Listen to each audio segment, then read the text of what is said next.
अऊज़ु बिल्लाहि मिनश्शैतानिर्रजीम बिस्मिल्लाहिर्रहमानिर्रहीम अस्सलामु अलैकुम वरहमतुल्लाहि वबरकातुहू। जी हाँ नाज़रीन, आज मैं आप लोगों को बताने वाला हूँ कायब नाम का मायना क्या है। चलिए जान लेते हैं।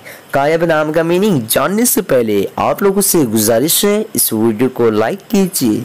आज की वीडियो में 100 से ज़्यादा लाइक का टारगेट रखा गया है। चलिए स्टार्ट करते हैं आज के इस वीडियो को। कायब लड़कों का नाम है। ये फारसी ज़बान का लफ्ज़ है और इसका माना करीब। आज की इस वीडियो में बस इतना ही।